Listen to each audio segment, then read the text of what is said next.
Hi guys, Venus Flores here and welcome to Wellness Diary channel. I'm super excited that you are here because on this channel, we get to talk about fitness, we get to talk about mindset, we get to talk about nutrition, overall health, everything you need to know in order to become a happier, healthier you. In today's video, I'm going to share with you some of my major tips when it comes to self-love.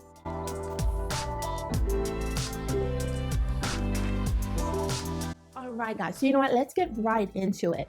When it comes to a journey to self-love, one of the biggest things for me, which is my number one tip, is to not being afraid to be more vulnerable, okay? Because a lot of people see vulnerability as weakness, and according to Brené Brown, vulnerability is courage. If you don't know who she is an author and speaker, an extremely brilliant woman, and she talks about vulnerability. And I absolutely love her.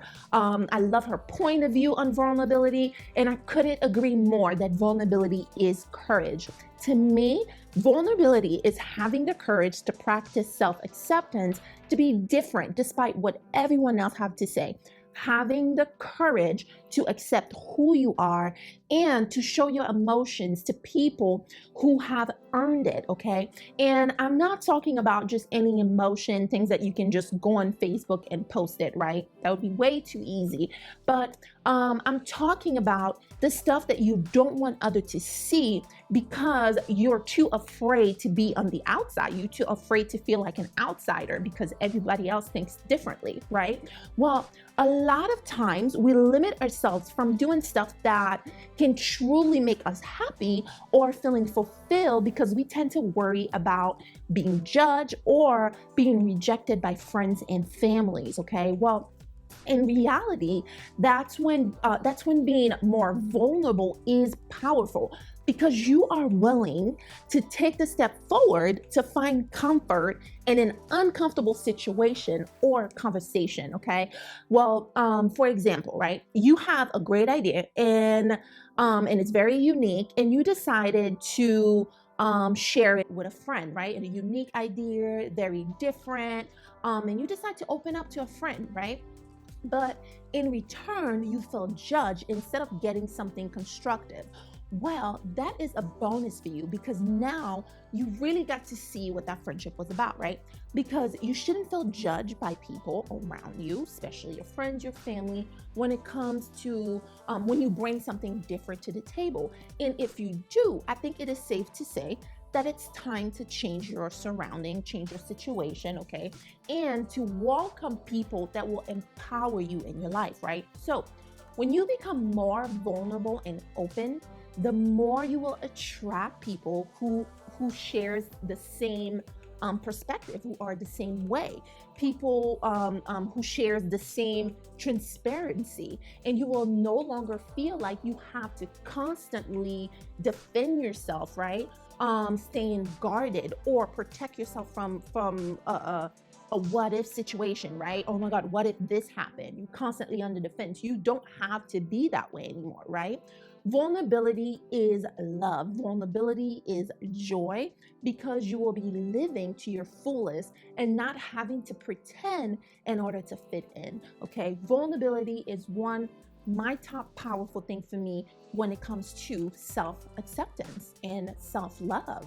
So the second thing for me was very challenging because I'm the type that I always want to know what I'm gonna gain whenever I'm doing something, whenever I'm making a decision, right? And which is to let go of control, okay? Because by letting go of control, you're letting go of the fear of the unknown, and you're more open to embrace changes, okay? Trying to control your life to be a certain way is self-sabotage, because if the outcome doesn't come out the way you want them to be, it will only leave you feeling sad, and you may raise some self-doubt. I've dealt with that because I always wanted to be in control, okay?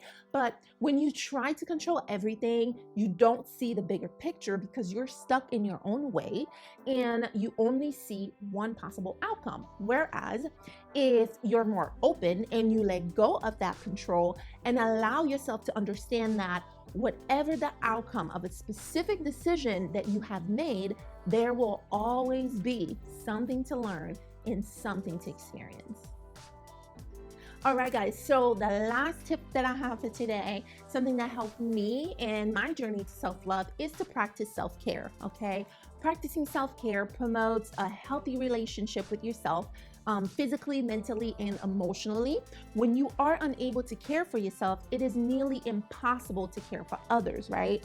Therefore, self care allows you to establish a positive mindset that will translate to good feelings and emotions for others around you, okay? By taking the time to let yourself recharge, you will improve the outlook of yourself and others, as well as develop significantly lower amount of stress, okay? And we know stress is very unhealthy, all right?